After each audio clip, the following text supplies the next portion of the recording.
शक्ति वृद्धि। जेड गुवानिन ने शाप भाषा तकनीक के साथ लिन शेन को फिर से नियंत्रित करने की कोशिश की, लेकिन पाया कि जैसे ही लिन शेन पर एक प्रभामंडल दिखाई दिया, वह तुरंत फट जाएगा।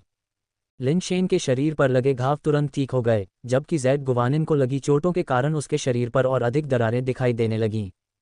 Super base change, super base pattern, super base form और सुपर बेस रिकास्ट के सक्रियण के साथ लिन शेन की लड़ाकू ताकत नाटकीय रूप से बढ़ गई। शाप भाषा से उसे जो क्षति हुई थी, उसकी मरम्मत उसके शरीर द्वारा तुरंत कर दी गई।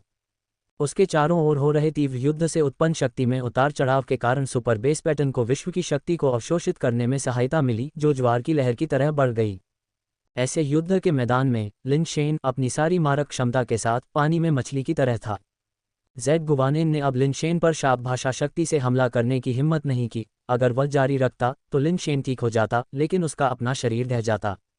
लिन शेन से लड़ने के लिए जेड मेस और जेड विप को उठाते हुए उन पर भयानक चमक खिल गई, लेकिन वे लिन शेन को बिल्कुल भी छू नहीं सके।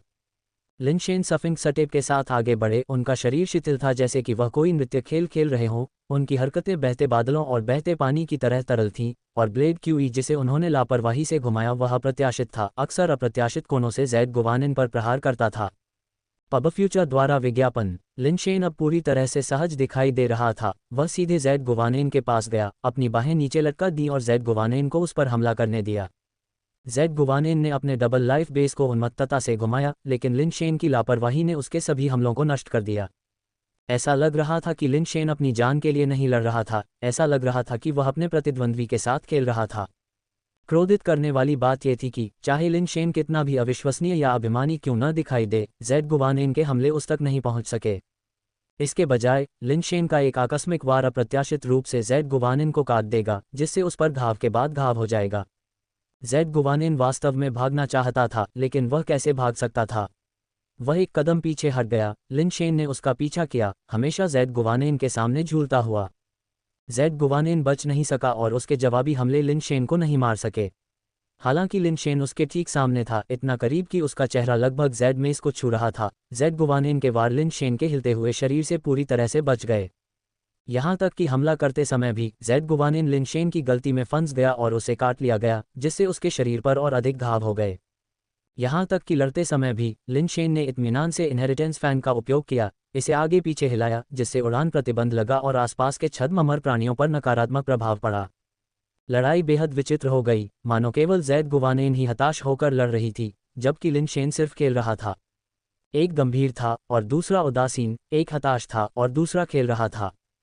फिर भी विडंबना यह है कि यह गंभीर और हताश व्यक्ति ही था जो बार बार घावों से भरा हुआ था और असहाय क्रोध में था। पब फ्यूचर द्वारा विज्ञापन। जेड गुवानिन ने शाप भाषा शक्तियों का उपयोग करना बंद कर दिया। तियान जिक्सिया, जो मुक्त हो गया था, मूल रूप से मदद करना चाहता था, लेकिन स्थिति को देखते हुए वह केवल एक व्यंग्यात्मक मुस्कान के साथ अपना सिर हिला सकता था। यह आदमी और भी मजबूत होता जा रहा है, वह अपने प्रतिद्वंद्वी के साथ इंसान की तरह व्यवहार नहीं करता है। तियान जिक्सिया मुड़ा और छद्ममर प्राणियों की सेना की ओर बढ़ा, 10 दिशाओं के भूत देव वध करने वाले ब्लेड को उठाते हुए लगातार लिन शेन के नकारात्मक कौशल से प्रभावित छद्ममर प्राणियों को मार रहा था। जब लिन शेन जेड गुवानिन से लड़ रहा था तो उसका अधिकांश ध्यान डेथ पाउडर पर था। वह देख रहा था कि उसे धीरे धीरे शून्य में खींचा जा रहा था, उसे नहीं पता था कि उसे आखिर कहाँ खींचा जाएगा। वह पेटू वास्तव में खाने के लिए तड़प रहा है, अगर वह अब नहीं छोड़ता है तो वास्तव में उसे शून्य में खींच लिया जाएगा। लिन शेन ने खुद से सोचा, फिर भी उसका शरीर नहीं रुका। जेड गुवानिन के हमले को चकमा देने के लिए आसानी से लहराया और जेड गुवानिन के सिर पर नीचे की ओर वार किया, जिससे जेड गुवानिन ने दर्द से कराहते हुए फटे हुए सिर को दबाने के लिए हाथ बढ़ाया। दूसरी ओर डेथ पाउडर के मुंह से अचानक एक कर्कश ध्वनि आई, जैसे कि कुछ कुचला जा रहा हो।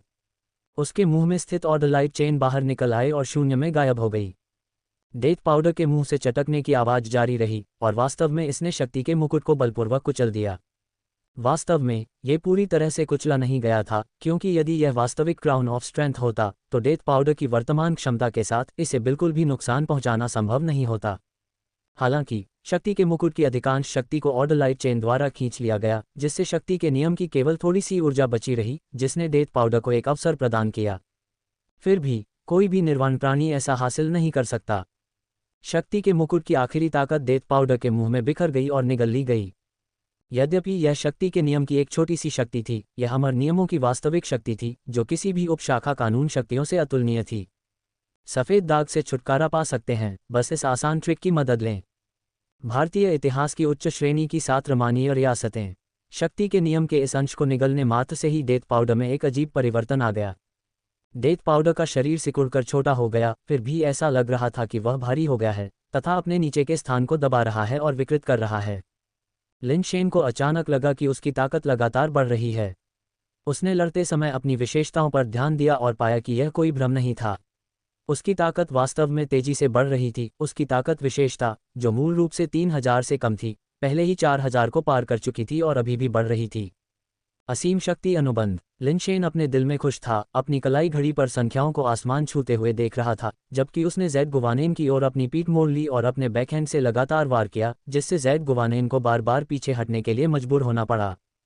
शक्ति के नियम का एक अंश निगलने के बाद डेथ पाउडर का वजन तेजी से बढ़ रहा था और बदले में लिनशेन की शक्ति विशेषता भी असीम शक्ति अनुबंध के माध्यम से बढ़ाई जा रही थी। 4000, 5000, 6000, 7000। ताकत का गुण विस्फोटक रूप से इतनी तेजी से बढ़ रहा था कि लिनशेन को यकीन ही नहीं हो रहा था, जबकि डेथ पाउडर का शरीर छोटा होता जा रहा था, लगभग अपने सामान्य आकार में लौट रहा था। बस थोड़ा और, बस थोड़ा और, लगभग 9000, बस थोड़ा और, बस थोड़ा और। लिनशेन इतना उत्साहित था कि वह लगभग चिल्ला पड़ा। लिनशेन को अपनी कलाई घड़ी की ओर देखते हुए, अभी भी उसकी ओर पीठ किए हुए देखकर, ज़ेड गुवानेन ने तूफान की तरह हमला करने का अवसर जब्त कर लिया। ज़ेड में इसको बेतहाशा तोड़ दिया, जबकि दूसरे हाथ में ज़ेड विप था जो कमर पर चुपचाप घूम रहा था। लिनशेन ने अपनी घड़ी को देखते हुए और अपनी भावनाओं को नियंत्रित करने में कठिनाई महसूस करते हुए, बिना ऊपर देखे, एक हाथ से स्क्रैप तलवार को सिर नीचे करके घुमाया और वास्तव में ज़ेड में इसके सभी हमलों को रोक दिया। विस्फोट हुआ। लिनशेन के दिल में खुशी के साथ उसके हाथ में तलवार ने भयंकर रूप से वार किया, चुपचाप पास आए ज़ेड विप को 2 टुकड़ों में विभाजित कर दिया। 10,000 अंक। लिनशेन की ताकत विशेषता वास्तव में 10,000 अंक से अधिक हो गई थी। इससे पहले उसकी चारों भुजाएं वास्तव में अमरों से भी अधिक खराब थीं। वे अमरों से लड़ने में सक्षम थीं तथा सभी विधि श्रृंखला की शक्ति पर निर्भर थीं। अब जबकि उसकी मूल शक्ति बढ़ गई थी, विधि श्रेणी की शक्ति और भी अधिक हो गई थी। 10,000 मूल शक्ति अंक सुपर बेस फॉर्म द्वारा 2 गुना और सुपर बेस चेंज द्वारा बढ़ाया गया। लिनशेन की शक्ति विशेषता ने आसानी से 20,000 को पार कर लिया। ऐसी शक्ति विधि श्रृंखला के साथ मिलकर कल्पना से परे विनाशकारी शक्ति उत्पन्न करती है। मान अंततः 11,114 पर रुक गया, जो पहले से ही शीर्ष स्तरीय अमर की शक्ति विशेषता के बहुत करीब था। मृत्यु पाउडर भी बदलना बंद हो गया था और लाल बिजली की तरह तुरंत लिनशेन के हाथ में वापस आ गया। लाल क्रिस्टल जेवलिन की तरह उसकी ओर उड़ते हुए डेथ पाउडर को पकड़े हुए लिनशेन ने महसूस किया कि उसका शरीर डूब रहा है और वह अपने रूप को स्थिर करने से पहले कुछ दूरी तक नीचे गिरा।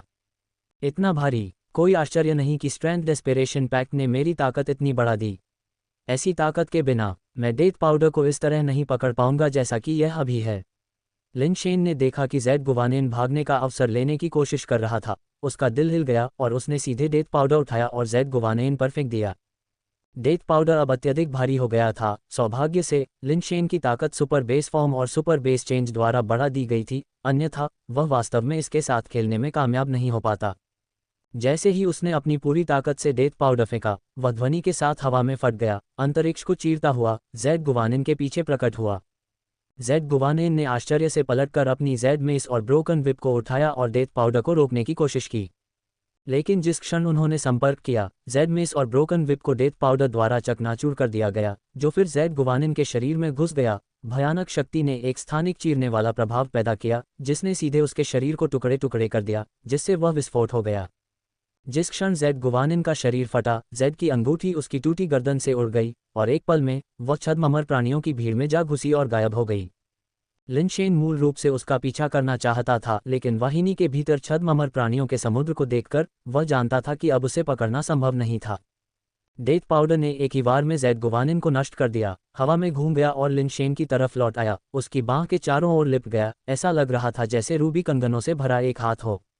ज़ेड गुवानेन के नष्ट शरीर से गहरे सोने के कण निकले। जल्द ही वे कण गहरे सोने के पुनर्जन्म राख में बदल गए, जिसे लिनशेन ने लापरवाही से अपनी हथेली में अवशोषित कर लिया। लिनशेन मूल रूप से मृत्यु पाउडर को पुरस्कृत करने के लिए उसे शपथ बोधिसत्व के शव को खाने देना चाहता था। किसने सोचा होगा कि डेथ पाउडर हिलेगा नहीं। उसका शरीर फिर से उछला, लेकिन वह शपथ बोधिसत्व के विस्फोटित शव की ओर नहीं उड़ा, बल्कि दूसरी दिशा में उड़ गया। लिनशेन ने अपना सिर घुमाया और देखा कि तियानजियो ने एक बार फिर उस प्राणी को खत्म कर दिया था जिसने गति का मुकुट पहना था और एक अमर राजा में बदल गया था। पब फ्यूचर द्वारा विज्ञापन। गति का मुकुट पुनः गिर गया और शून्य से कई आदेश प्रकाश श्रृंखलाएं निकलीं, लेकिन इससे पहले कि वे गति के मुकुट को उलझा सकें, एक विशाल लाल मणि सर्प जैसा दिखने वाला प्राणी ने अपना मुंह खोला और गति के मुकुट को एक ही घूंट में निगल लिया। तियान जियुओ ने डेथ पाउडर को स्पीड के क्राउन को निगलते हुए देखा और हस्तक्षेप करने का विकल्प नहीं चुना। डेथ पाउडर को कुछ आश्चर्य से देखा, यहाँ तक कि उसने भी कभी किसी ऐसे प्राणी को नहीं देखा था जो अमर राजा के मुकुट को कुतरने में सक्षम हो। वह कुछ आश्चर्यचकित हुआ। हालांकि वह शक्ति के मुकुट की स्थिति पर भी ध्यान दे रहा था। उसे डर था कि ईश्वर बनाने वाली जाति के छद्म अमर प्राणी मुकुट का उपयोग अमर राजा बनने के लिए कर सकते हैं। सौभाग्य से एकमात्र शक्ति के बिना वे छद्म अमर प्राणी अमर राजा का मुकुट पहनने के योग्य नहीं थे। मृत्यु पाउडर द्वारा शक्ति के मुकुट को खा जाने की स्थिति को तियान जियुओ ने देखा था। क्योंकि वह जानता था कि यह लिन शेन का पालतू जानवर था, इसीलिए उसने हस्तक्षेप नहीं किया। लेकिन उस समय तक शक्ति के मुकुट में केवल अमर कानून ऊर्जा का एक निशान बचा था और पालतू जानवर लगभग शून्य में खींच लिया गया था। अब स्पीड का क्राउन लगभग बरकरार था और डेथ पाउडर ने इसे निगलने का साहस किया, वास्तव में अपने जीवन के प्रति लापरवाह। तियान जियुओ डेथ पाउडर के भाग्य की परवाह नहीं कर सकता था। उसकी निगाह शून्य में उस क्षेत्र की ओर मुड़ गई जो लाइटबस्ट नेबुला की तरह दिख रहा था। वह यह अनुमान नहीं लगा सका कि सम्राट तियानशु वेईएर को हरा पाएगा या नहीं। दुर्भाग्यवश वह भी वहां हो रहे युद्ध को नहीं देख सका। शक्ति के विस्फोट से उत्पन्न हुए भयानक प्रकाश विस्फोटों ने वहां की हर चीज को ढक लिया था। बिना किसी हिचकिचाहट के तियान जियुओ ने मुड़कर युद्ध के मैदान की ओर रुख किया जहां यान रुयु था। आखिरकार यान रुयु एक नवपदोन्नत धर्म राजा था और अपनी उत्कृष्ट क्षमताओं के बावजूद वह अभी भी ट्रेजर गॉड जैसे पुराने ब्रांड के धर्म राजा से कमतर था। वह लगभग एक असुविधाजनक स्थिति में आ गया था। उसके जेड शरीर पर क्रिस्टलीय संरचनाएं दिखाई देने लगी थी, जैसे कि सुंदर जेड को रंग की पट्टियों के साथ मिलाया गया हो, जो ट्रेजर गॉड के कानून शक्ति आक्रमण का परिणाम था। ये सब मुझ पर छोड़ दो, जाओ और एनयी की रक्षा करो, कहीं वह चौंक न जाए। तियान जियुओ यान रुयु के पास आया, अपना हाथ लहराते हुए और उसके सामने एक स्थानिक चैनल बनाते हुए। खजाना भगवान द्वारा भेजी गई रंगीन चमक सभी स्थानिक चैनल में प्रवेश कर गई।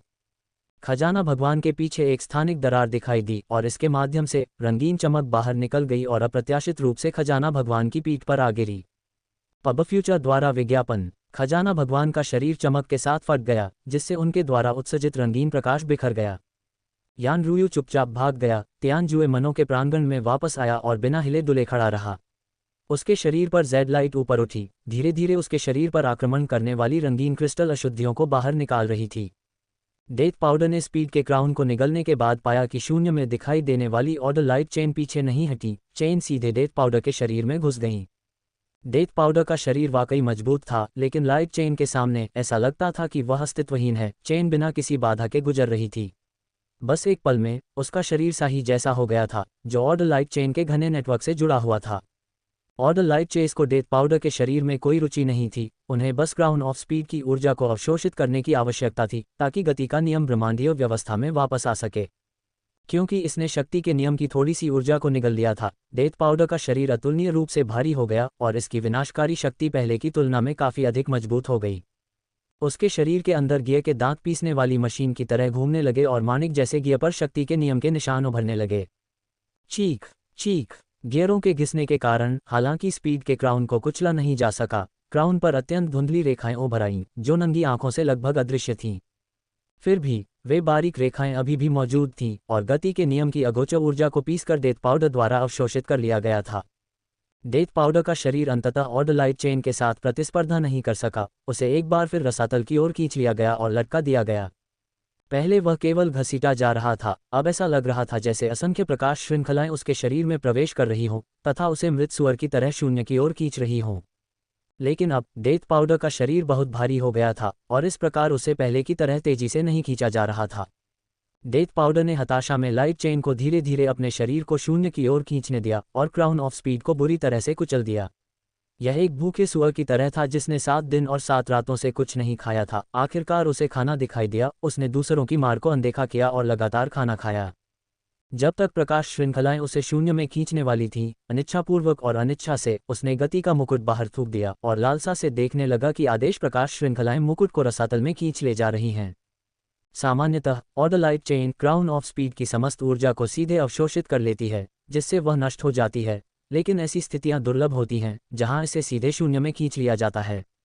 हालांकि इस बार डेथ पाउडर के शरीर में कोई प्रत्यक्ष परिवर्तन नहीं हुआ, लेकिन वह अधिक चुस्त दिखाई देने लगा, यहाँ तक कि उसका शरीर अधिक लाल दिखाई देने लगा। लिनशेन डेथ पाउडर में हो रहे परिवर्तनों को देख रहा था, तभी उसे अचानक एक भयानक शॉकवेव महसूस हुई जिसने उसका संतुलन बिगाड़ दिया।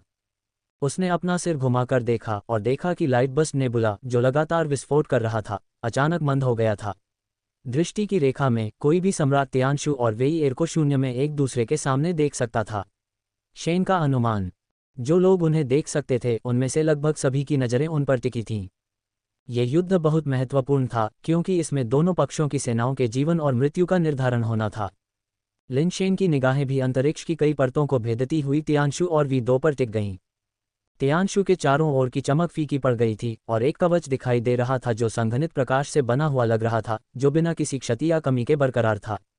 ये देखकर लिनशेन का दिल खुशी से भर गया। सम्राट तियानशु को कोई नुकसान नहीं हुआ था और यह बहुत संभावना थी कि वह जीत गया था। हालांकि जब उसकी नज़र वी2 पर पड़ी तो उसने देखा कि वी2 को भी कोई चोट नहीं लगी थी, यहाँ तक कि उसका लबादा भी सुरक्षित था। उसके चेहरे को ढंकने वाला लबादा अब उठ चुका था, जिससे उसका असली चेहरा सामने आ गया था।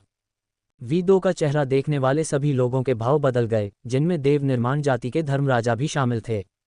क्योंकि वी2 न तो बिल्कुल मानव जैसा दिखता था, न ही वह सामान्य बेस म्यूटेशन प्राणी जैसा दिखता था। सभी लोग, जिनमें ईश्वर निर्माण जाति के लोग भी शामिल थे, यह मानते थे कि वी2 ब्रह्मांडीय मानव जाति की एक शाखा मात्र है, न कि कोई आधारभूत उत्परिवर्तन प्राणी। क्योंकि अधिकांश आधार उत्परिवर्तन प्राणी, चाहे कितने भी उन्नत क्यों न हो, सहज प्रवृत्ति से आसानी से प्रभावित हो जाते हैं। ये भी कहा जा सकता है कि आधार उत्परिवर्तन प्राणियों की इच्छाएं सरल होती हैं, मनुष्यों की विभिन्न इच्छाएं होती हैं, जबकि आधार उत्परिवर्तन प्राणी, चाहे कितने भी उन्नत क्यों न हो, उनकी इच्छाएं सरल विकास या उपभोग आदि तक ही सीमित होती हैं। डेथ पाउडर की तरह, जिसकी बुद्धिमत्ता बहुत अधिक है, मनुष्यों से कम नहीं है और शायद उससे भी अधिक बुद्धिमान है, लेकिन ये केवल उपभोग करता है। ये कभी भी ब्रह्मांड पर हावी होने या दूसरों को नियंत्रित करने की आकांक्षा नहीं रखता। न ही वह कभी पेंटिंग, कार, आभूषण आदि की इच्छा करेगा। ये ऐसी इच्छाएं हैं जो केवल मानव जाति की ही होंगी। Ads by PubFuture. इसलिए ईश्वर निर्माण जाति के कबीले के नेता के रूप में किसी को भी कभी संदेह नहीं हुआ कि वी2 मानव नहीं था। लेकिन अब उसका शरीर गहरे हरे रंग के क्रिस्टल से बना हुआ प्रतीत हो रहा था। कारापेस नहीं, उसका शरीर, उसकी विशेषताएं, उसका मांस, सब कुछ उस गहरे हरे क्रिस्टल से बना है। यदि ये केवल यही अवस्था होती तो कोई यह मान सकता था कि यह मानव का अमानवीय रूपांतरण मात्र है, जबकि चेतना विद्यमान है। लेकिन वी2 के गहरे हरे रंग के क्रिस्टलीय शरीर के जरिए कोई देख सकता था कि उसकी खोपड़ी के अंदर कोई मानव मस्तिष्क संरचना नहीं थी, न ही यह बेस म्यूटेशन प्राणियों की शारीरिक संरचना जैसा था। ऐसा लग रहा था कि यह क्रिस्टल घटकों से बना है, जिसके भीतर ऊर्जा प्रवाहित और चमक रही है। ये वी2 न तो मानव जाति के सदस्य जैसा दिखता था और न ही बेस म्यूटेशन प्राणी जैसा, बल्कि यह किसी उन्नत प्रौद्योगिकी का उत्पाद जैसा दिखता था। क्या ईश्वर बनाने वाली जाति का कुल नेता एक मानव निर्मित रोबोट हो सकता है?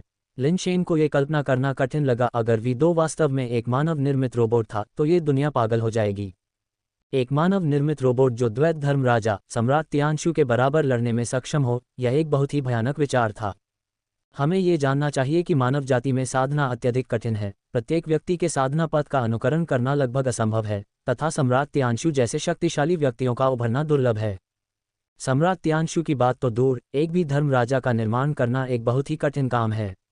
इसके अलावा धर्म राजाओं की संख्या पर भी सीमाएं हैं, क्योंकि केवल कुछ ही पद उपलब्ध हैं। एक बार कब्जा हो जाने के बाद नए लोग केवल प्रतीक्षा कर सकते हैं। लेकिन रोबोट अलग हैं। यदि एक का निर्माण किया जा सके तो बड़े पैमाने पर उसका निर्माण संभव है। कल्पना कीजिए कि वी2 जैसा कोई प्राणी जो द्वैत धर्म राजाओं से लड़ने में सक्षम हो, बड़े पैमाने पर उत्पादित हो, वह कितना भयावह भविष्य होगा। ये संभव है कि मानव जाति का पूरी तरह से सफाया हो जाएगा। यदि सभी ब्रह्मांडीय मानव जातियां एकजुट भी हो जाएं, तो भी वे मुकाबला करने में असमर्थ होंगी। ऐसा लग रहा था कि हर कोई इस संभावना के बारे में सोच रहा था। उनके हाव भाव अत्यधिक अजीब हो गए थे, यहाँ तक कि भगवान बनाने वाली जाति के धर्म राजाओं को भी अपनी लड़ाई रोकनी पड़ी और वे जटिल भावों के साथ वी2 को देखने लगे। यदि वी2 वास्तव में एक रोबोट था तो वे एक रोबोट के अधीन थे, यहाँ तक कि गुलाम भी। द्वैत धर्म राजा बहुत शक्तिशाली। वी2 पूरी तरह से बेपरवाह लग रहा था, दूसरों की निगाहों पर ध्यान नहीं दे रहा था। उसकी आंखें प्रोसेसिंग में लगे कंप्यूटर की तरह चमक रही थीं जब वह सम्राट तियानशु से बोला, मैंने तुम्हारा सारा डेटा रिकॉर्ड कर लिया है। लड़ाई खत्म हो गई है। अब या तो तुम मेरी भगवान बनाने वाली जाति में शामिल हो सकते हो या मेरे द्वारा मारे जा सकते हो। तुम्हारे पास अभी भी एक विकल्प है।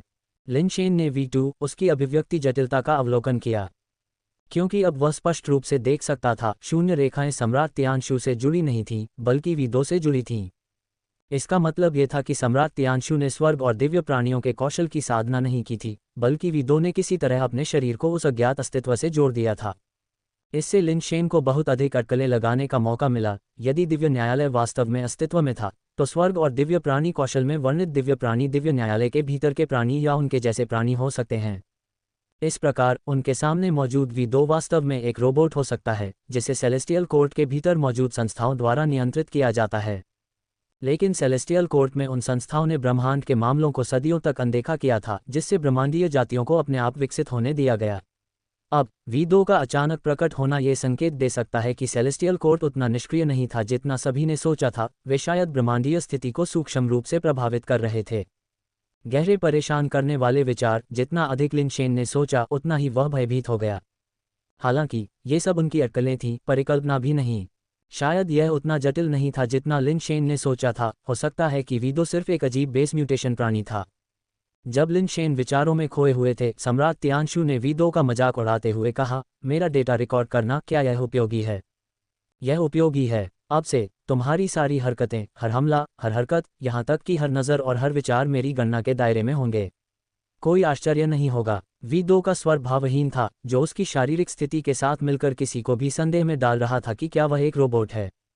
क्या ऐसा है? क्या तुम सच में? सम्राट तियांशु बोल रहे थे जब अचानक किसी के प्रतिक्रिया करने से पहले ही उनकी आंखों से प्रकाश की 2 किरणें निकलीं।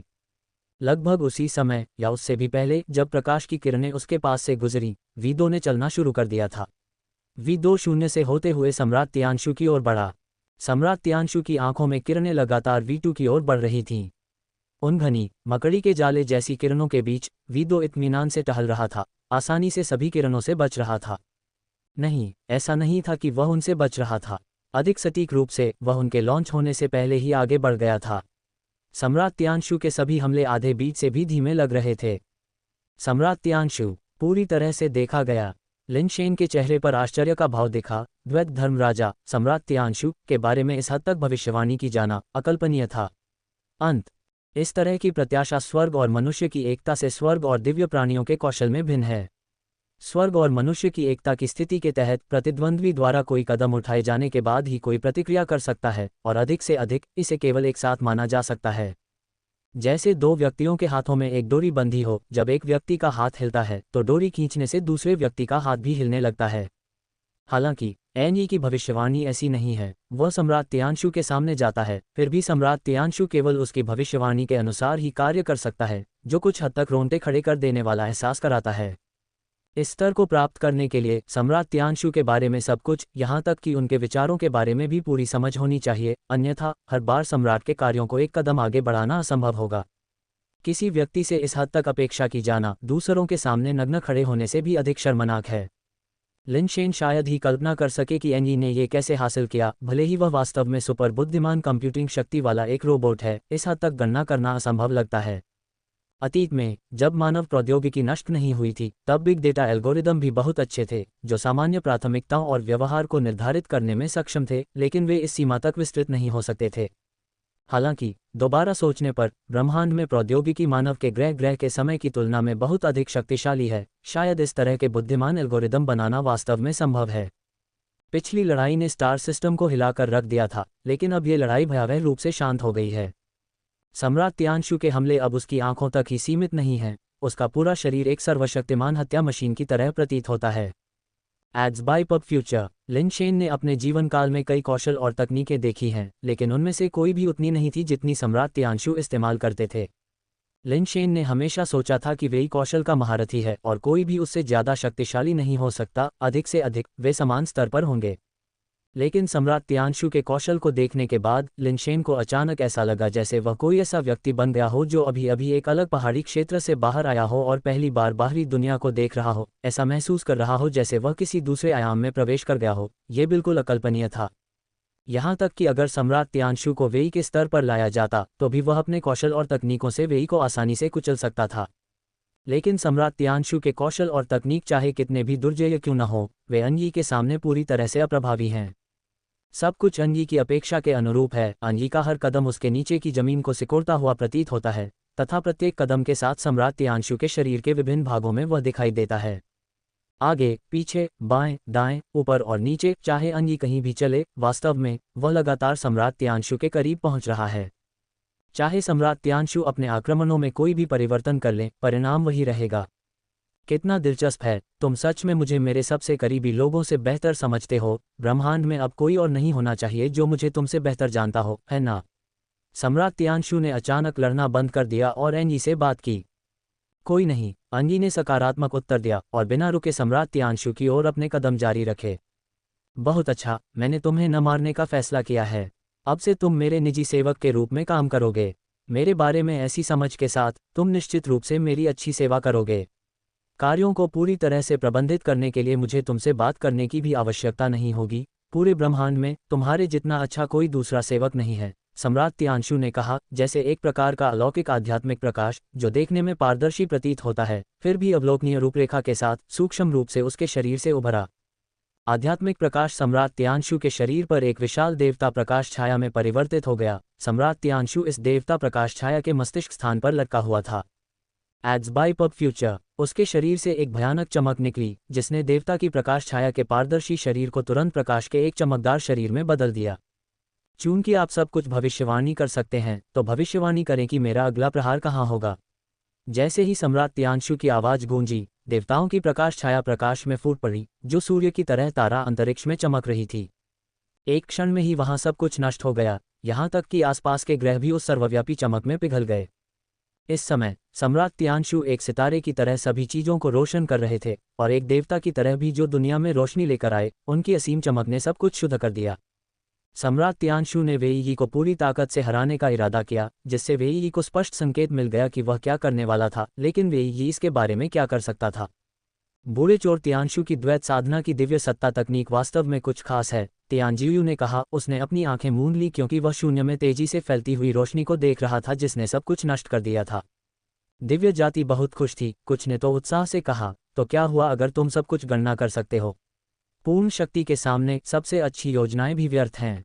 लिन शेन ने यह भी महसूस किया कि ऐसी भयानक ताकत के तहत, जहां ग्रहों को भी एक व्यापक, अभेद्य हमले में निर्दयतापूर्वक नष्ट कर दिया गया था, वेईयी अगर मारा नहीं गया तो अब सम्राट तियांशु के हमलों की भविष्यवाणी करने में सक्षम नहीं होगा और उसके साथ सीधे टकराव करना होगा। पाश्विक शक्ति के संदर्भ में द्वैत धर्म राजा के सम्राट तियांशु को संभवतः हारना नहीं चाहिए। लेकिन अगले ही पल लिन शेन की अभिव्यक्ति बेहद बदसूरत हो गई, क्योंकि सम्राट तियांशु से निकलने वाली चमक अचानक गायब हो गई। देवताओं की विशाल प्रकाश छाया बिखर गई, जैसे कि ऊपर से किसी भारी हथौड़े से प्रहार किया गया हो, और असंख्य चमकती हुई चमकें फूटने लगीं। वेईयी अपने लिबादे में लिपटे हुए वास्तव में सम्राट तियांशु के ऊपर खड़ा था। सम्राट तियांशु के सिर पर कदम रख रहा था, सीधा खड़ा था, उसकी चादर हिल रही थी। लिन शेन अचंभित रह गया, तियांजियो और अन्यी के भाव भी बदल गए। सभी दिव्य जाति के लोग उस दृश्य पर विश्वास नहीं कर पा रहे थे जो वे अपनी आंखों से देख रहे थे। इतना शक्तिशाली सम्राट तियांशु, जो लगभग एक देवता की तरह था, वास्तव में पैरों तले रौंद दिया गया था। यह विनाश की ओर बढ़ रहा है। लिन शेन पहले से ही विचार कर रहा था कि क्या उसे तुरंत भागने का यह अवसर लेना चाहिए। वेईयी बहुत अजेय था, वह ऐसा प्राणी नहीं था जिसकी शक्ति का मुकाबला मनुष्य कर सके। यहाँ तक कि सम्राट तियांशु को भी इतना अपमानित होना पड़ा। यदि सम्राट तियांशु गिर भी जाएं, तो वे उनसे भी हीन थे, क्या वे और भी अधिक बुरी तरह से नहीं मरेंगे? बूम बूम बूम, वेईयी का शरीर अविश्वसनीय रूप से भारी था। उसकी अपार शक्ति सम्राट तियांशु के सिर पर दबाव डाल रही थी। ऐसा प्रतीत हो रहा था कि वह उसे झुकने के लिए मजबूर कर रहा था। सम्राट तियांशु हवा में स्थिर तैर रहे थे, कोई भी व्यक्ति हिलता हुआ नहीं लग रहा था। लेकिन अंतरिक्ष में फैलती हुई वायु विस्फोट रिंग एक के बाद एक फट गईं, पूरे तारामंडल में फैल गईं, और पहले से ही तबाह हो चुके तारामंडल को ब्रह्मांडीय खंडहर बनने के कगार पर पहुंचा दिया। एक जोरदार धमाके के साथ सम्राट तियांशु के शरीर को बलपूर्वक नीचे दबाया गया, जिससे वह प्रकाश की एक किरण की तरह एक ग्रह पर जा गिरा, जिससे एक विशाल गड्ढा बन गया जिसने ग्रह के एक चौथाई हिस्से को घेर लिया। धूल की लहरें और टूटते हुए पत्थर समुद्र की लहरों की तरह पूरे विश्व में फैल गए। लिन शेन पहले ही तियांजुए मनों की ओर वापस भाग चुका था और ओयांग और अन्य लोगों को भागने के लिए बुलाने के लिए तैयार था। ऐसा नहीं था कि उनका पक्ष पर्याप्त मजबूत नहीं था, बल्कि दुश्मन इतना शक्तिशाली था कि अब नहीं भागेगा तो फिर कब भागेगा। हारने से बेहतर है कि पीछे हटकर हरे पहाड़ों को बचा कर रखा जाए, क्योंकि जंगली व्यंजन खाने को नहीं मिलेंगे। एक सज्जन का बदला 100 मिलियन साल बाद भी बहुत देर से नहीं आता। बूढ़े सम्राट तियानशु, जब आप भूत बनकर नीचे होंगे तो आपको किसी भी चीज़ की चिंता करने की ज़रूरत नहीं है। मैं स्वर्गीय संगिनी की अच्छी तरह से देखभाल करूंगा। अगर मैं कर सकता हूं और अगर तियान बुलुओं के लोग भी भागने में कामयाब हो जाते हैं तो मुझे उन्हें शरण देने में कोई आपत्ति नहीं होगी। लिनशेन की नज़र एंगी की ओर मुड़ी, ये सोचते हुए कि एंगी को साथ भागने के लिए कैसे राजी किया जाए। यदि वह भागना नहीं चाहता था तो लिनशेन खुद ही भागने की योजना बना रहा था। ये खत्म हो गया है, एंगी ने गहरी सांस ली। शेन ने मन ही मन सोचा, अब जब तुम्हें पता है कि यह खत्म हो गया है तो हमें जल्दी से भाग जाना चाहिए, नहीं तो हम सब मर जाएंगे। अगर मैं एंगी और तियान जी यू को मेरे साथ भागने के लिए मना लूं तो शायद भागने की थोड़ी सी संभावना है। कम से कम हम अलग हो सकते हैं और भाग सकते हैं। इस तरह से एंगी और तियान जी यू का पीछा करने वाले केवल 2 लोगों के पास मेरे लिए समय नहीं होगा। जब तक हम इस तारों वाले आकाश को छोड़ देते हैं, यान रुयू हमें सुरक्षित स्थान पर पहुंचा सकता है। लिनशेन एंगी और अन्य लोगों को एक साथ भागने के लिए मनाने ही वाले थे, लेकिन तभी उन्होंने एंगी को बोलते हुए सुना, सम्राट तियानशु को बचपन से ही लोगों द्वारा अपना सिर छूने से नफरत थी और अगर वे ने ऐसा करने की हिम्मत की तो उसका खात्मा हो गया। एंगी को घूरते हुए लिनशेन ने लगभग अपने शब्दों को रोक लिया और खुद को अंदर ही अंदर घुटन महसूस की। नहीं भाई, क्या हम इसी बारे में बात कर रहे हैं? क्या तुम वाकई जानते हो कि तुम क्या कह रहे हो? तुम्हारा क्या मतलब है? सिर छूने से नफरत करता है? क्या ये पसंद या नापसंद के बारे में है? मैं भी अपने से ज़्यादा ताकतवर सभी लोगों से नफरत करता हूँ, लेकिन सिर्फ इसलिए कि मैं उनसे नफरत करता हूँ, क्या वे वहीं फट जाते हैं और ऊपर चढ़ जाते हैं? अगर वह जीत नहीं सकता तो उसकी नापसंदगी बेकार है भाई। लिनशेन ने अपने विचारों को इकट्ठा किया और सरलतम शब्दों में एंगी के साथ संवाद करने की योजना बनाई। यदि वे अच्छी तरह से संवाद कर सकते थे तो वे एक साथ भाग जाएंगे, यदि नहीं तो वह अकेले भाग जाएगा। जैसे ही वह बोलने वाला था, उसने देखा कि एंगी जमीन से उठ खड़ी हुई और गहरी, कुछ चिंतित अभिव्यक्ति के साथ शून्य में देख रही थी। तुम्हें भी चिंता करना आता है? अभिषेक ही बघारने और दिखावा करने का समय नहीं है, हमें जल्दी से भाग जाना चाहिए। लिनशेन ने मन ही मन सोचा और उसकी नज़र एंगी पर चली गई। और उस नज़र से लिनशेन दंग रह गया। उस ग्रह पर एक निश्चित कंपनी के लोगों के आकार में एक आकृति क्रेटर से रेंगते हुए बाहर आए, अपने पंख फैलाए और धीरे धीरे आकाश में ऊपर चली गई।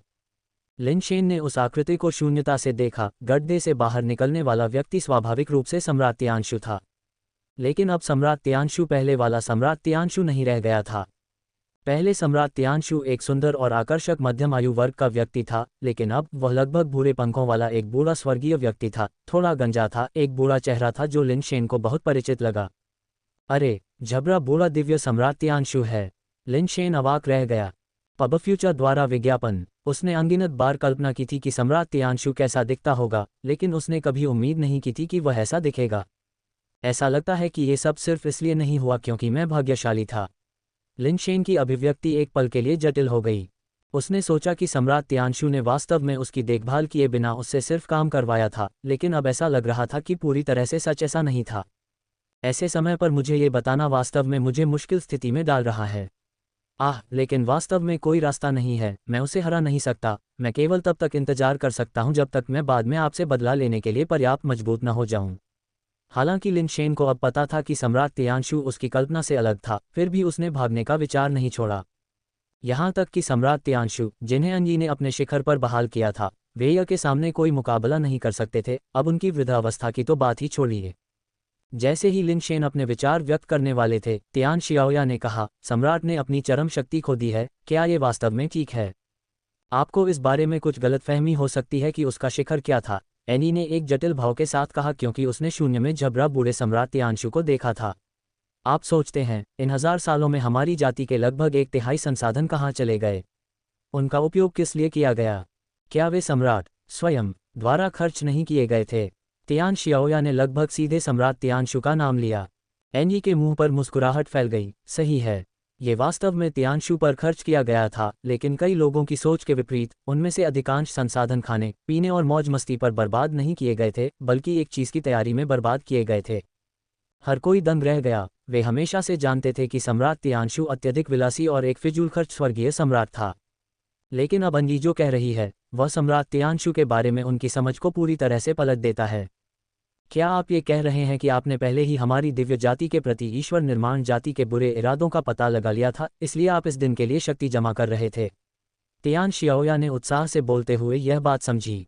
यदि ऐसा है तो उनका उद्धार सुनिश्चित हो सकता है। पब फ्यूचर द्वारा विज्ञापन न तो पूरी तरह से सही है और न ही गलत। वास्तव में बहुत पहले ही हमने भगवान बनाने वाली जाति को हमारी दिव्य जाति में चुपके से घुसपैठ करते हुए पाया था, लेकिन ऐसी तैयारियां मूल रूप से उनके लिए नहीं थीं। हमें कभी उम्मीद नहीं थी कि हमें इस हद तक धकेला जाएगा। एंजी ने हल्की सी आह भरी, शून्य में सम्राट तियांशु की ओर देखते हुए। तियांशियाओया और अधिक पूछना चाहता था, लेकिन शून्य में सम्राट तियांशु पहले ही हिलना शुरू कर चुका था। अब उसमें न तो अपनी जवानी का वह आकर्षक आकर्षण था, न ही अपने अधेड़ उम्र का आकर्षण, और अब वह एक जबरा बूढ़ा सेलेस्टियल जैसा दिखता था जो बूढ़ा और गंजा दोनों था। यहाँ तक कि वह जो चमकीलापन कभी पहनता था वह भी अब चमकीला नहीं रहा, अब उसमें एक फीका पीलापन आ गया है। फिर भी उनमें एक निश्चित घातक शक्ति थी जो उनकी युवावस्था या मध्य आयु में कभी नहीं थी। ये समय की लंबी नदी में से होकर गुजरने का शांति था, हृदय में भव्य परिदृश्यों को रखने का धैर्य था, सांसारिक संबंधों की गर्मी और ठंडक को देखने का ज्ञान था। यद्यपि उनका बाह्य रूप बूढ़ा हो गया था, परंतु उनकी आत्मा पहले से कहीं अधिक चमकती थी। क्या आप जानते हैं प्रकाश से भी तेज क्या है? झबरा बूढ़े सम्राट तियांशु ने अपने एकमात्र वार्ताकार की ओर दूर से देखते हुए धीरे से पूछा। क्या आप अंतरिक्ष और समय की बात कर रहे हैं? जवाब देने से पहले दूसरे के मन में विचार अनिश्चितता से कौंधे। मशीन तो बस मशीन है, तुम्हारी समझ बहुत उथली है। आत्मा प्रकाश से भी तेज है। एक विचार भगवान बन जाता है, एक विचार ब्रह्मांड बन जाता है, एक विचार आकाश में घूमता है, एक विचार स्वर्ग और पृथ्वी को उलट देता है। ब्रह्मांडीय जन्म और विनाश, अस्तित्व के सभी चक्र, सभी एक ही विचार के भीतर। सम्राट तियांशु की सुस्त आंखें अपने वार्ताकार को घूर रही थीं, शब्द दर शब्द रुकते हुए, मेरे एक विचार पर प्रकाश हो जाए। सम्राट तियांशु के शब्द निकलते ही उनसे एक पवित्र चमक निकली। मृत्यु के करीब पहुंच चुके उनके शरीर के बावजूद ये किसी भी युवा व्यक्ति की तुलना में अधिक जीवन शक्ति और चमक के साथ चमक रहा था। सर्वव्यापी प्रकाश चमक उठा, तारों से भरे आसमान, ब्रह्मांड को प्रकाशित कर दिया, तथा उसके वार्ताकार पर भी इतनी तेजी से चमकने लगा कि वह प्रतिक्रिया भी नहीं कर सका। भयानक चमक ने वार्ताकार के शरीर को घेर लिया। चाहे वह कितना भी हिले या संघर्ष करे, वह प्रकाश की पहुंच से बच नहीं सकता था। सर्वव्यापी चमक के भीतर गहरे हरे रंग का शरीर लगातार विलीन होने लगा। लबादा तुरंत चमक में पिघल गया, जिससे पूरी तरह से गहरे हरे रंग का क्रिस्टल शरीर प्रकट हो गया, साथ ही क्रिस्टल घटकों जैसे आंतरिक अंग भी प्रकट हो गए। उसके शरीर के भीतर बहता प्रकाश बेकाबू हो गया। पहले से ही धुआं उगल रहा था, उससे एक अकल्पनीय शक्ति फूट पड़ी, लेकिन सर्वव्यापी चमक में अभी भी केवल घर्षण था। उसके शरीर पर दरारें दिखाई देने लगी, चमक दरारों से होकर उसके शरीर में रिसने लगी, और उसके अंदर प्रकाश की चमकदार धारियां बनने लगी जो मकड़ी के जाले की तरह फैल गईं। लिनशेन ने आश्चर्य और खुशी से भरकर देखा। प्रकाश स्पष्ट रूप से हर जगह था, फिर भी इसने किसी भी व्यक्ति या पदार्थ को कोई नुकसान नहीं पहुंचाया, सिवाय उस व्यक्ति के जो लगातार प्रकाश द्वारा आक्रमण किया जा रहा था, लगभग शून्य में शुद्ध हो रहा था। ऐसे तरीके लगभग दिव्य थे। दुर्भाग्यपूर्ण, केवल 2 प्रतिवादों को अप्रभावी होते देखकर लिनशेन को पता था कि इस बार स्थिति स्थिर थी। देव निर्माण जाति के कुछ लोग पहले ही चुपचाप पीछे हटने लगे थे। ऐसे भयानक सम्राट तियांशु का सामना करते हुए केवल संख्या बल अब जीत सुनिश्चित करने के लिए पर्याप्त नहीं था। इसके अलावा सम्राट तियांशु अकेले नहीं थे, उनके पीछे दिव्य जाति का समर्थन था, जिनकी गहन विरासत को कम करके नहीं आंका जाना चाहिए। चाहे वे एर कितनी भी उग्रता से शक्ति से भड़के या उसका रूप कितना भी बदल जाए, सर्वव्यापी प्रकाश मानो उस पर बंद हो गया हो, उसके सभी कार्यों को निरर्थक बना दिया। उसके शरीर पर प्रकाश के पैटर्न लगातार बढ़ते जा रहे थे, ऐसा लग रहा था जैसे वे किसी भी क्षण टूट सकते हैं। अचानक सम्राट तियांशु की चमक काफी मंद हो गई। क्या हो रहा है? लिनशेन ने मंद होती रोशनी देखी, और मूल रूप से उज्ज्वल शून्य अब काले बादलों से ढका हुआ लग रहा था। लेकिन जो बादल सूर्य को ढक सकते थे, वे अंतरिक्ष के शून्य में सम्राट तियांशु को कभी नहीं ढक सकते थे, इसलिए काले बादल अस्तित्व में नहीं थे। ये सम्राट तियांशु के साथ एक मुद्दा था। लिनशेन ने सोचा कि नए दुश्मन सामने आ गए हैं, लेकिन उसने पूरे क्षेत्र पर नजर दौड़ाई और उसे कोई भी नजर नहीं आया। आखिरकार वह समय आ ही गया, अंजी ने उदास होकर कहा। उसकी नज़र शून्य में सम्राट तियांशु पर टिकी थी। क्या हुआ? लिनशेन ने अंजी की ओर देखते हुए पूछा। उसने कुछ भी नोटिस नहीं किया था। एड्स बाय पब फ्यूचर, मृत्यु क्लेश, अंजी ने उत्तर दिया। मृत्यु का संकट, यह ऐसे अनुचित समय पर आया है। लिनशेन चौंक गया और जल्दी से सम्राट तियांशु की ओर देखा, लेकिन उस पर कुछ भी नहीं देख सका, केवल ये कि उसकी चमक कमजोर हो रही थी। उसने हमेशा मृत्यु के कष्ट के बारे में सुना था, और यह भी कि उसका घातक प्रकाश अदृश्य था और दूसरों के लिए महसूस नहीं किया जा सकता था, तथा केवल कष्ट से गुजर रहे अमर प्राणियों को ही लक्ष्य करता था। इसके अलावा प्रत्येक पुनरावृत्ति के साथ मृत्यु के संकट पर काबू पाना कठिन होता गया, तथा घातक प्रकाश और अधिक प्रबल होता गया। सम्राट तियानशु जैसे अमर व्यक्ति के लिए, जो छोटी उम्र में ही अमर हो गया था और जिसने अनगिनत मृत्यु पीड़ाओं का सामना किया था, घातक प्रकाश की तीव्रता निश्चित रूप से भयावह थी। सामान्यतः पूर्ण रूप से तैयार एक अमर प्राणी भी मृत्यु संकट को पार नहीं कर पाता, और अब युद्ध के ऐसे निर्णायक क्षण में मृत्यु संकट आ गया था, वास्तव में दुर्भाग्यपूर्ण समय था। जैसे ही सम्राट तियानशु की चमक मंद हुई, वेईएर के भीतर की रोशनी, जो चमक से फटने वाली थी, भी काफी कमजोर हो गई और वह ठीक होने लगा। ये दुर्भाग्य नहीं है, एनी ने ठंडे स्वर में कहा। ये ठीक इसलिए हुआ क्योंकि हम इस चरण तक पहुंच गए, यह अपरिहार्य है, संयोग नहीं। हमने इस दिन के लिए 1000 साल से तैयारी की है। मृत्यु का संकट जानबूझकर आपके द्वारा लाया गया था। लिनशेन को आश्चर्य हुआ, ये याद करते हुए कि एनी ने कहा था कि उनकी तैयारी मूल रूप से ईश्वर निर्माण जाति से निपटने के लिए नहीं थी। एनी ने सिर हिलाया और फिर अपना सिर हिलाया। ये जानबूझकर किया गया था, लेकिन इस समय या स्थान पर नहीं। हमारा मूल इरादा भगवान बनाने वाली जाति के छिपे हुए खतरे को हल करना था और फिर इस मामले पर ध्यान केंद्रित करना था। दुर्भाग्य से भगवान बनाने वाली जाति की ताकत हमारी उम्मीदों से अधिक थी, जिससे सम्राट तियानशु को समय से पहले अपनी असली शक्ति प्रकट करने के लिए मजबूर होना पड़ा, जिससे मृत्यु का संकट पैदा हो गया। अपनी शक्ति प्रकट करने से मृत्यु का संकट क्यों आता है? लिनशेन ने मामले का मर्म समझ लिया। जहां तक वह जानता था, मृत्यु संकट का कोई निश्चित समय नहीं था और यह यादृच्छिक था, न ही उसने सुना था कि इसका संबंध शक्ति से था। फिर भी अन्यी के अनुसार वे मृत्यु संकट के समय को नियंत्रित करने में सक्षम प्रतीत होते थे। इसके अलावा आन्यी का बयान असामान्य था, उन्हें सम्राट तियानशु को मृत्यु संकट से उबरने में मदद करने के लिए 1000 साल की तैयारी करना अत्यधिक लग रहा था। मृत्यु के संकट के दौरान एक व्यक्ति की सहायता करना, स्वर्गीय जाति जैसी महान जाति का लाभ उठाना और 1000 वर्षों के लिए तैयारी करना एक असाधारण रूप से कठिन प्रयास प्रतीत होता था। यदि एक मृत्यु संकट इतना चुनौतीपूर्ण था, तो अन्य अमर लोग इसे कैसे पार कर पाए? ब्रह्मांडीय पैमाने पर सम्राट तियानशु की ताकत और विरासत बहुत कम लोगों के पास थी, और अगर उसे भी 1000 साल में अपनी पूरी जाति के पूरे प्रयास की जरूरत थी, तो ये कल्पना करना मुश्किल था कि कितने अन्य अमर लोग इससे बच सकते थे। एनजी ने धीरे से कहा, अधिकांश लोग मानते हैं कि मृत्यु क्लेश ब्रह्मांडीय ऊर्जा संतुलन के लिए एक तंत्र है। अमर लोग बहुत अधिक ऊर्जा का उपभोग करते हैं, जिससे ब्रह्मांड को काफी नुकसान होता है, इसलिए मृत्यु क्लेश मौजूद है। एक प्राचीन कहावत है, एक वेल गिरती है और सभी जीवन की उत्पत्ति होती है, जिसका अर्थ है कि जब विशाल ऊर्जा वाला कोई प्राणी मर जाता है, तो उसकी ऊर्जा ब्रह्मांड में वापस आ जाती है, जिससे और अधिक जीवन पैदा होता है। अमर लोग भी ऐसी ही स्थिति में हैं। लेकिन क्या ये वास्तव में सच है? जबकि अमर बहुत अधिक ऊर्जा का उपभोग करते हैं, ये पूरे ब्रह्मांड के लिए एक नगण्य अंश है, जो इसे महत्वपूर्ण रूप से प्रभावित करने में सक्षम नहीं है। ब्रह्मांड में अमर के भीतर थोड़ी सी भी ऊर्जा की कमी नहीं है। एनी की आंखों में चमक थी, क्योंकि उसने शून्य में सम्राट तियानशु को देखा और आगे कहा, बहुत शोध के बाद हमने एक वास्तविकता की खोज की है कि मृत्यु का संकट ब्रह्मांड का एक सहज कार्य नहीं है, बल्कि किसी के द्वारा जानबूझकर अमर को मिटाने का हस्तक्षेप है। मृत्यु क्लेश को किसी के द्वारा नियंत्रित किया जाता है। हर कोई दंग रह गया, शायद ही यह कल्पना कर पा रहा था कि किस तरह का प्राणी मृत्यु क्लेश जैसी घातक चीज को नियंत्रित कर सकता है, जो अमर लोगों को मौत की धमकी देता है। हाँ, मृत्यु क्लेश नियंत्रित है, और यद्यपि हम नहीं जानते कि कौन या क्या इसे नियंत्रित करता है, हमने व्यापक शोध किया है और अंततः इसके पैटर्न को समझ लिया है। ये यादृच्छिक नहीं है, इसकी भविष्यवाणी की जा सकती है। मृत्यु क्लेश की घटना के लिए वास्तव में केवल एक ही मानदंड है, अमर की शक्ति, एनई ने कहा। मैंने कभी नहीं सुना कि अधिक शक्तिशाली बनने से मृत्यु का संकट शुरू हो जाता है, ची शिन्हो ने कहा। आन्यी के अलावा ची शिन्हो और यान रुयू ही वहां उपस्थित एकमात्र अमर प्राणी थे, क्योंकि वे दोनों ही मृत्यु के कष्ट से पार हो चुके थे, इसलिए उनके पास बोलने का सबसे अधिक अधिकार था। ये मजबूत बनने की आपकी व्याख्या पर निर्भर करता है।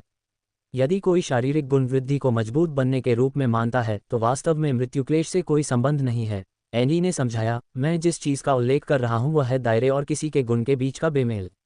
यही है, जब ब्रह्मांड के बारे में आपकी धारणा या बल्कि आपके दायरे की समझ आपके पास मौजूद ऊर्जा से अधिक हो जाती है, चाहे आपकी अपनी शक्ति मजबूत हो या कमजोर, मृत्यु क्लेश आप पर उतर आएगा। इस स्पष्टीकरण से सभी लोग आश्चर्यचकित हो गए और यान रुयू अचानक बोल पड़ी, क्या इसका मतलब यह है कि कोई उन लोगों को खत्म करना चाहता है जिनकी अंतर्दृष्टि उनकी क्षमताओं से अधिक है, जो ऐसी झलक पाने में सक्षम है जो दूसरे नहीं देख सकते?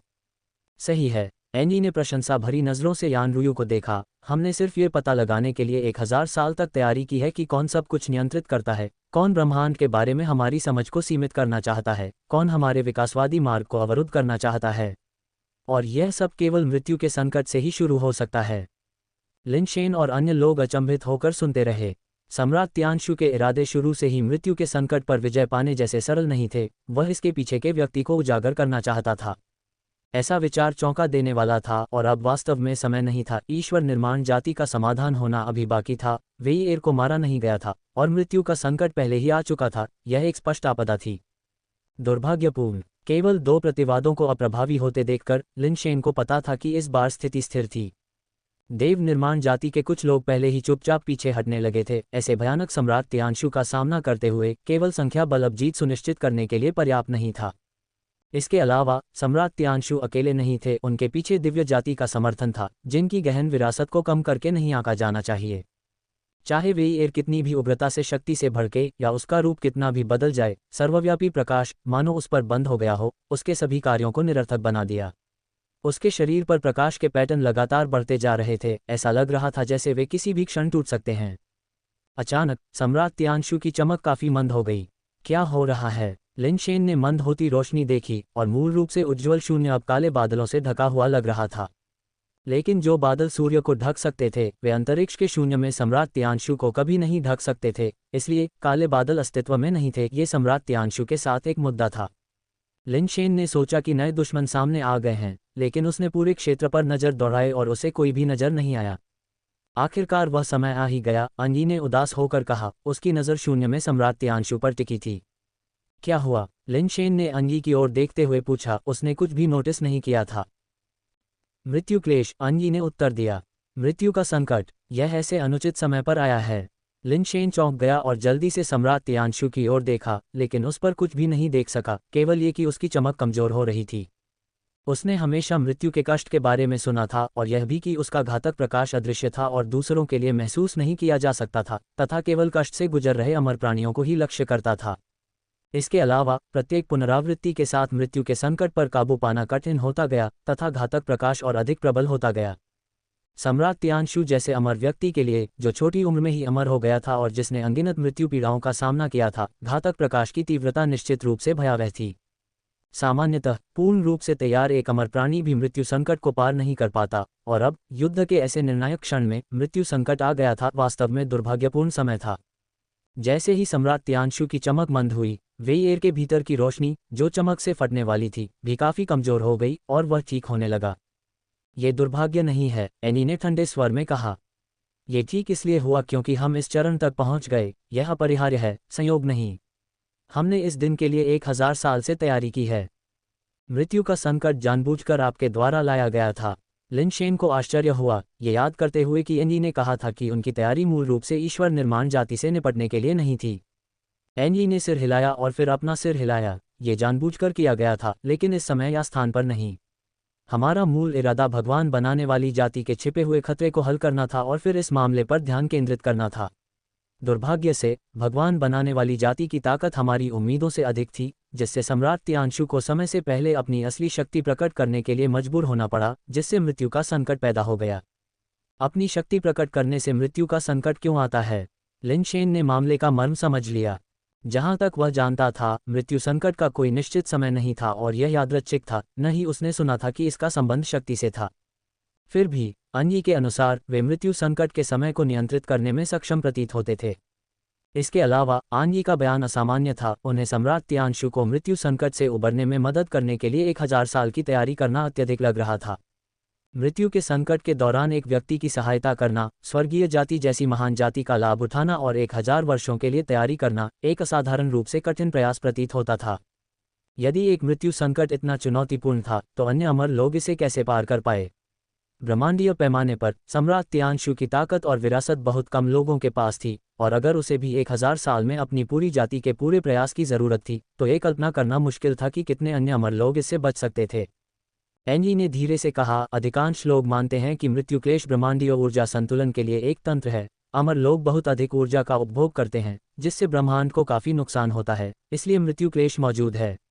एक प्राचीन कहावत है, एक वेल गिरती है और सभी जीवन की उत्पत्ति होती है, जिसका अर्थ है कि जब विशाल ऊर्जा वाला कोई प्राणी मर जाता है, तो उसकी ऊर्जा ब्रह्मांड में वापस आ जाती है, जिससे और अधिक जीवन पैदा होता है। अमर लोग भी ऐसी ही स्थिति में हैं। लेकिन क्या ये वास्तव में सच है? जबकि अमर बहुत अधिक ऊर्जा का उपभोग करते हैं, ये पूरे ब्रह्मांड के लिए एक नगण्य अंश है, जो इसे महत्वपूर्ण रूप से प्रभावित करने में सक्षम नहीं है। ब्रह्मांड में अमर के भीतर थोड़ी सी भी ऊर्जा की कमी नहीं है। एनी की आंखों में चमक थी क्योंकि उसने शून्य में सम्राट तियानशु को देखा और आगे कहा, बहुत शोध के बाद हमने एक वास्तविकता की खोज की है कि मृत्यु का संकट ब्रह्मांड का एक सहज कार्य नहीं है, बल्कि किसी के द्वारा जानबूझकर अमर को मिटाने का हस्तक्षेप है। मृत्यु क्लेश को किसी के द्वारा नियंत्रित किया जाता है। हर कोई दंग रह गया, शायद ही यह कल्पना कर पा रहा था कि किस तरह का प्राणी मृत्यु क्लेश जैसी घातक चीज को नियंत्रित कर सकता है, जो अमर लोगों को मौत की धमकी देता है। हाँ, मृत्यु क्लेश नियंत्रित है, और यद्यपि हम नहीं जानते कि कौन या क्या इसे नियंत्रित करता है, हमने व्यापक शोध किया है और अंततः इसके पैटर्न को समझ लिया है। ये यादृच्छिक नहीं है, इसकी भविष्यवाणी की जा सकती है। मृत्यु क्लेश की घटना के लिए वास्तव में केवल एक ही मानदंड है, अमर की शक्ति, एनई ने कहा। मैंने कभी नहीं सुना कि अधिक शक्तिशाली बनने से मृत्यु का संकट शुरू हो जाता है, ची शिन्हो ने कहा। आनयी के अलावा ची शिन्हो और यान रुयू ही वहां उपस्थित एकमात्र अमर प्राणी थे, क्योंकि वे दोनों ही मृत्यु के कष्ट से पार हो चुके थे, इसलिए उनके पास बोलने का सबसे अधिक अधिकार था। ये मजबूत बनने की आपकी व्याख्या पर निर्भर करता है। यदि कोई शारीरिक गुण वृद्धि को मजबूत बनने के रूप में मानता है तो वास्तव में मृत्यु क्लेश से कोई संबंध नहीं है, एनी ने समझाया। मैं जिस चीज का उल्लेख कर रहा हूं वह है दायरे और किसी के गुण के बीच का बेमेल। यही है, जब ब्रह्मांड के बारे में आपकी धारणा या बल्कि आपके दायरे की समझ आपके पास मौजूद ऊर्जा से अधिक हो जाती है, चाहे आपकी अपनी शक्ति मजबूत हो या कमजोर, मृत्यु क्लेश आप पर उतर आएगा। इस स्पष्टीकरण से सभी लोग आश्चर्यचकित हो गए और यान रुयू अचानक बोल पड़ी, क्या इसका मतलब यह है कि कोई उन लोगों को खत्म करना चाहता है जिनकी अंतर्दृष्टि उनकी क्षमताओं से अधिक है, जो ऐसी झलक पाने में सक्षम है जो दूसरे नहीं देख सकते? सही है, एनी ने प्रशंसा भरी नज़रों से यान रुयू को देखा। हमने सिर्फ ये पता लगाने के लिए 1000 साल तक तैयारी की है कि कौन सब कुछ नियंत्रित करता है, कौन ब्रह्मांड के बारे में हमारी समझ को सीमित करना चाहता है, कौन हमारे विकासवादी मार्ग को अवरुद्ध करना चाहता है। और यह सब केवल मृत्यु के संकट से ही शुरू हो सकता है। लिनशेन और अन्य लोग अचंभित होकर सुनते रहे। सम्राट तियानशु के इरादे शुरू से ही मृत्यु के संकट पर विजय पाने जैसे सरल नहीं थे, वह इसके पीछे के व्यक्ति को उजागर करना चाहता था। ऐसा विचार चौंका देने वाला था और अब वास्तव में समय नहीं था। ईश्वर निर्माण जाति का समाधान होना अभी बाकी था। वेईएर को मारा नहीं गया था और मृत्यु का संकट पहले ही आ चुका था, यह एक स्पष्ट आपदा थी। शेन उस जेड गेट से बहुत परिचित था। मूलतः जब लिटिल स्टार ने उसे एक विचित्र ग्रह पर पहुंचाया था जो टेम्पल स्टार के समान तो था, लेकिन बिल्कुल वैसा नहीं था, तो वह उसी जेड गेट के माध्यम से विचित्र ग्रह से बच निकला था। वह वास्तव में दिव्य न्यायालय का द्वार था, लेकिन दिव्य न्यायालय के अंदर का दृश्य लिनशेन की कल्पना से अलग था। उसने केवल एक लंबा पुल देखा जिसके दोनों ओर लाशों जैसी मूर्तियां थीं, जिसकी याद लिनशेन को आज भी ताज़ा है। सम्राट तियानशु ने मौत की रोशनी को तोड़ दिया, शून्य को तोड़ दिया, और जो सामने आया वह अप्रत्याशित रूप से दिव्य न्यायालय का भव्य द्वार था। हालांकि लिनशेन को मौत के मुकदमे और दिव्य न्यायालय के बीच संबंध पर संदेह था, फिर भी ये दृश्य देखकर उसे कुछ हद तक झटका लगा। हालांकि ये दिव्य न्यायालय का द्वार उस द्वार से कुछ अलग दिखता था जिसे लिनशेन ने उस विचित्र ग्रह पर देखा था। ये बिल्कुल वैसा ही डिज़ाइन था, लेकिन लिनशेन ने जो दिव्य न्यायालय का द्वार देखा था उससे हमेशा एक उदास और भयावह माहौल पैदा होता था। हालांकि ये दिव्य न्यायालय द्वार सुनहरे प्रकाश से नहाया हुआ था तथा शुभता की आभा से घिरा हुआ था, जिससे ऐसा आभास हो रहा था कि आप स्वर्ग में हैं। सभी की निगाहें शून्य से प्रकट हो रहे दिव्य दरबार के द्वार पर टिकी थीं, और अन्य की आंखें चमक रही थीं, मानो उसका मन उत्साहपूर्वक काम कर रहा हो। रिबन के समान अमर क्यूई नीचे की ओर प्रवाहित हुई, जो बादलों की एक सीढ़ी का रूप ले रही थी और सम्राट तियानशु के पैरों तक लगातार उतर रही थी। आज मैं देखूंगा कि इस मृत्यु परीक्षा के बाद सभी प्राणियों के भाग्य का फैसला कौन करता है, सम्राट तियानशु ने बिना किसी हिचकिचाहट के उस पर कदम रखते हुए घोषणा की। जैसे ही सम्राट तियानशु ने बादल की सीढ़ी पर कदम रखा, उसके शरीर के भीतर से आग की लपटें उठने लगीं, मानो उसे जलाकर राख कर देना चाहती हों। पब फ्यूचर द्वारा विज्ञापन। वज्रअग्नि ने उसके शरीर पर गरजते ड्रैगन की तरह प्रहार किया तथा उसकी आत्मा को तितर बितर करने का प्रयास किया। सम्राट तियानशु के शरीर से एक प्रतिदीप चमक निकल रही थी। वह निर्विघ्न रूप से गरजती आग को सहन कर रहा था, बादलों की सीढ़ियों पर इस तरह चढ़ रहा था मानो प्रलय भी उसके कदमों को रोक न सके। लिनशेन को एहसास हुआ कि बादलों की सीढ़ियों पर गरजती आग उस जेड स्तर से लाखों गुना अधिक भयानक थी जिसे उसने पार किया था। बिजली का कोई भी यादृच्छिक बोल्ट शून्य को भेदने में सक्षम लग रहा था, और लपटें ऐसी लग रही थी जैसे किसी रसातल से आ रही हों, जो संभवतः सब कुछ पूरी तरह से निगल जाए। दूर से देखने मात्र से ही आत्मा कांपने लगती थी, दबाव से लगभग घुटन महसूस होती थी। जिनकी इच्छाशक्ति कमजोर थी, विशेष रूप से छद्म अमर प्राणी, वे अनियंत्रित रूप से कांपने लगे तथा उन्हें गहरा भय सताने लगा। सम्राट तियानशु लगातार गरजती आग की बौछार से घिरे हुए गरज और लपटों की परवाह किए बिना बादलों की सीढ़ियां चढ़ते रहे और कुछ ही क्षणों में वे दिव्य न्यायालय के द्वार के सामने पहुंच गए। लगातार गड़गड़ाहट और जलती हुई लपटें महज भ्रम लग रही थीं, जो सम्राट तियानशु के आध्यात्मिक रूप से चमकदार शरीर को परेशान करने में असमर्थ थीं। लिनशेन जेड लेवल पर चला गया था और जब वह दिव्य न्यायालय के द्वार के सामने पहुंचा तो गरज के साथ होने वाली आग अपने आप बंद हो जाएगी। हालांकि यहाँ न केवल गरजती आग रुकी बल्कि यह और भी भयानक हो गई थी। आकाश आपस में जुड़ी बिजली और लपटों से भर गया, जिससे केवल शून्य भेदी बिजली और सभी को भस्म करने वाली लपटें दिखाई दे रही थीं। एक निरंतर अंधा करने वाला प्रकाश विस्फोट जिसने सम्राट तियानशु की आकृति को पूरी तरह से अस्पष्ट कर दिया था। सृष्टि के आरंभ में और ब्रह्मांड से पहले ब्रह्मांडीय कारागार से मुक्त होकर सभी जीवन को स्वतंत्रता प्रदान करते हुए आज मैं इस जीर्ण स्थल को नष्ट कर दूंगा और सभी प्राणियों को धोखा देने की कीमत तुम्हें चुकानी पड़ेगी, सम्राट तियानशु ने गरजते हुए कहा। और जैसे ही उनका शरीर नीचे उतरा, सर्वव्यापी वज्रअग्नि एक क्षण में गायब हो गई और केवल स्वर्ग और पृथ्वी को प्रकाशित करने वाला आध्यात्मिक प्रकाश ही रह गया। सभी की अवर्णनीय निगाहों के सामने सम्राट तियानशु ने अपना हाथ हिलाया और दिव्य न्यायालय का द्वार खुल गया। पब फ्यूचर द्वारा विज्ञापन। आध्यात्मिक प्रकाश बढ़ा और युद्धप्रिय सम्राट तियानशु ने दिव्य न्यायालय के द्वार पर कदम रखा, जैसे कोई सम्राट युद्ध में स्वर्ग को चुनौती दे रहा हो। धमाका। सभी ने केवल दिव्य न्यायालय के द्वार के भीतर से अनंत आध्यात्मिक प्रकाश फूटता हुआ देखा और फिर द्वार जोर से बंद हो गया, जिससे अंदर से कोई भी दृश्य या ध्वनि अदृश्य हो गई। दिव्य न्यायालय के द्वार धीरे धीरे अदृश्य हो गए और अंततः दृष्टि से ओझल हो गए। एक क्षण के लिए संपूर्ण तारामंडल शांत हो गया। हर कोई उस स्थान को देख रहा था जहां दिव्य दरबार का द्वार गायब हो गया था और यह अनुमान लगा रहा था कि सम्राट तियानशु का अंतिम भाग्य क्या होगा, जो दिव्य दरबार में भाग गया था, और क्या वह जीवित बाहर आ पाएगा। लिनशेन के चेहरे पर अप्रत्याशित रूप से बदलाव आया। सेलेस्टियल कोर्ट का दरवाजा उसे एक ऐसी जगह लग रहा था जिससे वह परिचित था, फिर भी कुछ हद तक अलग भी था। उसे नहीं पता था कि सम्राट तियानशु अंदर जाने के बाद वही दृश्य देखेगा जो उसने देखा था। हालांकि जब सम्राट तियानशु ने द्वार में प्रवेश किया तो जो भयानक आध्यात्मिक प्रकाश फूट पड़ा, उससे यह अनुमान लगाया जा सकता है कि शायद जिस दिव्य न्यायालय में उन्होंने प्रवेश किया था वह उस स्वर्गीय न्यायालय से भिन्न था जहां लिनशेन गया था।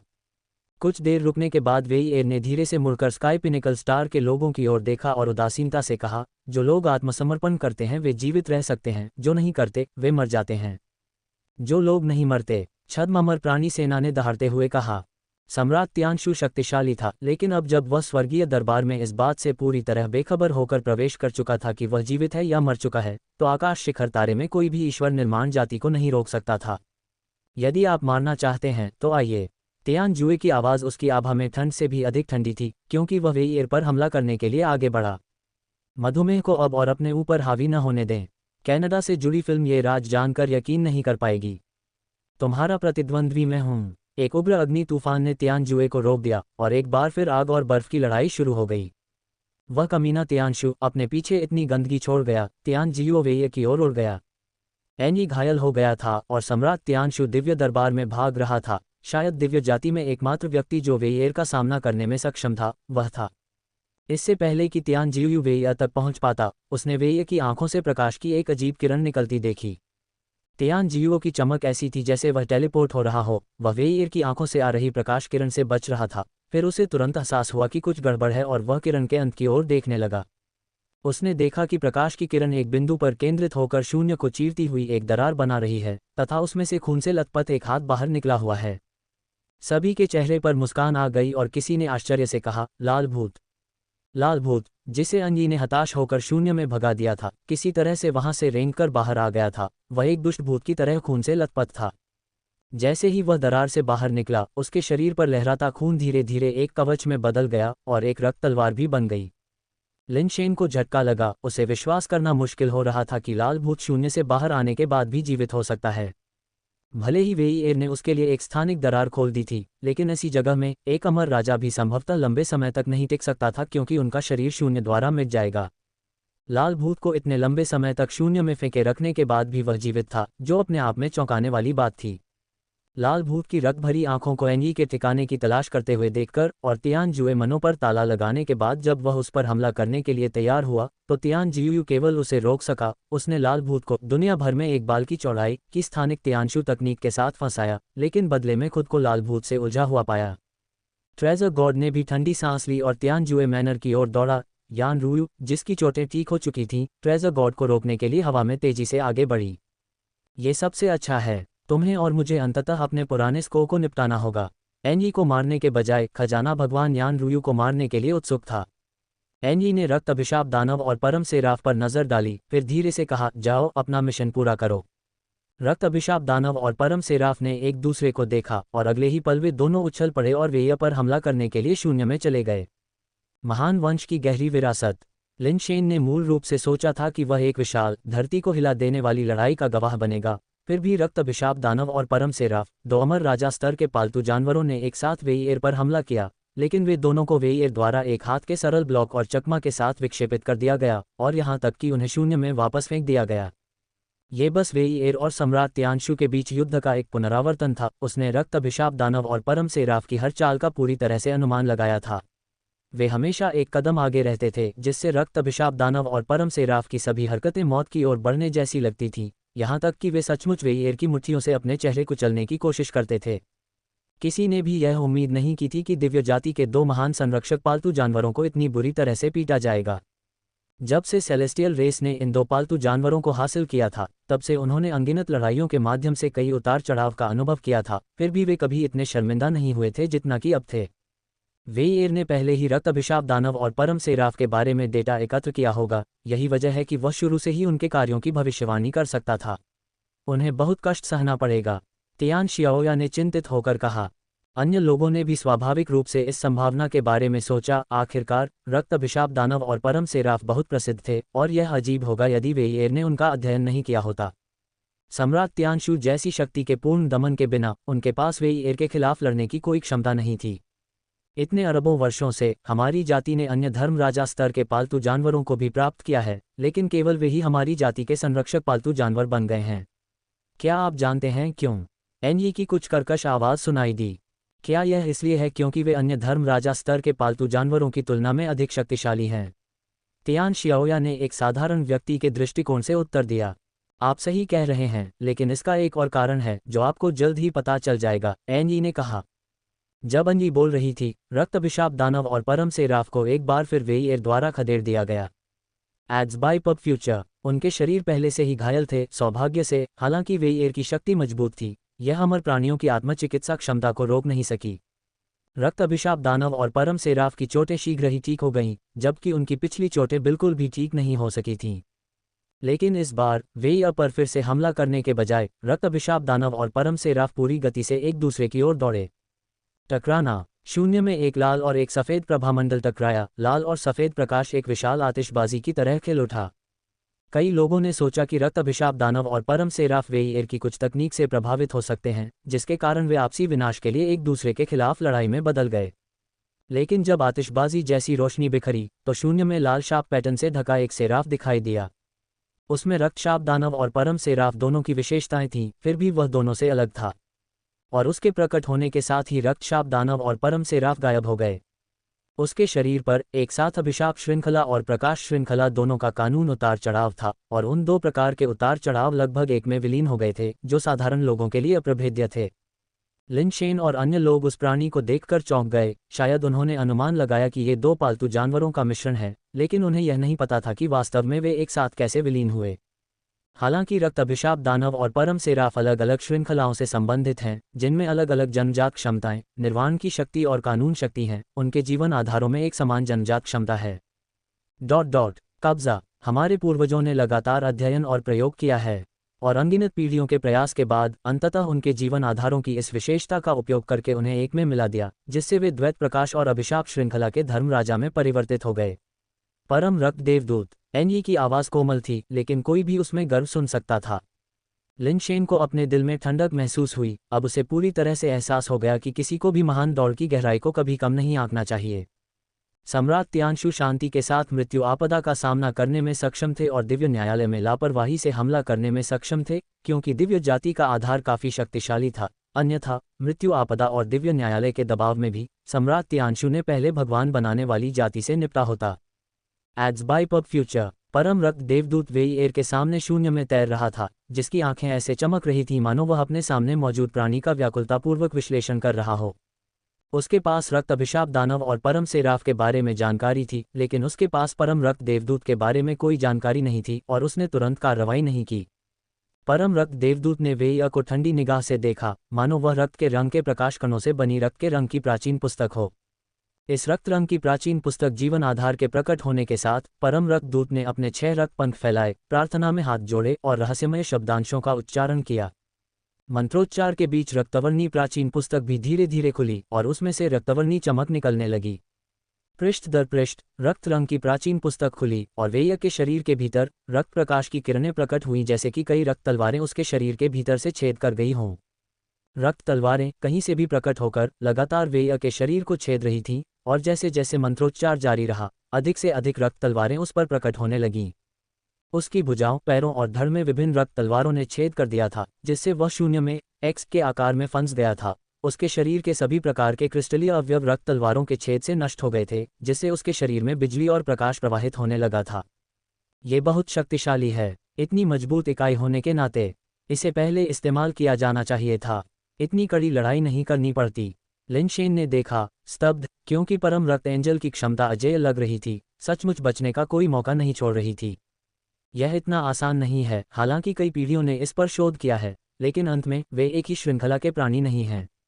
एक में विलीन होने के बाद शरीर में अभी भी कुछ समस्याएं हैं। यह अभी तक पूरी तरह से पूर्ण अवस्था में नहीं पहुंचा है और वे एक में विलीन होने के लिए सीमित समय तक ही रह सकते हैं। एक बार समय सीमा पूरी हो जाने के बाद वे अपने आप अलग हो जाएंगे और कुछ समय के लिए फिर से विलीन नहीं हो पाएंगे, एनयी ने समझाया। तभी लिनशेन को समझ में आया कि उन्होंने इस समय केवल अल्टीमेट ब्लड एंजल का उपयोग क्यों किया। ऐसी सीमाएं थीं। सभी की निगाहें अल्टीमेट ब्लड एंजल और वेईएर पर टिकी थी। उम्मीद थी कि अल्टीमेट ब्लड एंजल समय सीमा समाप्त होने से पहले वेईएर को मार देगा। उस विचित्र शक्ति के तहत वेईएर ने व्यर्थ संघर्ष किया। उसकी अपनी शक्ति दोहरी रोशनी और अभिशाप शक्ति को तोड़ने में असमर्थ थी। वह एक अजीब ध्वनि उत्सर्जित करते हुए लगातार संघर्ष कर रहा था। इस ध्वनि के प्रकट होते ही छद्ममर प्राणी सेना ने दिशा बदल ली और पागलों की तरह उस परम रक्त देवदूत की ओर दौड़ पड़ी जो श्राप का जाप कर रहा था। हालांकि जैसे ही वे एक निश्चित सीमा में प्रवेश करते हैं, उनके शरीर के भीतर रक्त प्रकाश की किरणें फूट पड़ती हैं, उनके शरीर को भेदती हैं और उनमें विस्फोट हो जाता है तथा वे तुरंत मर जाते हैं। एक क्षण के लिए शून्य विस्फोटित और मरते हुए छद्ममर प्राणियों से भर गया, जैसे शून्य में रक्त के फूल खिल रहे हों। अभूतपूर्व साहस। छद्ममर प्राणी कोर, चाहे वे कितने भी पागलपन से हमला करें, बेकार थे। ब्लडलाइट शाप की सीमा में प्रवेश करने के बाद वे तुरंत ब्लडलाइट तलवार से छेद दिए गए।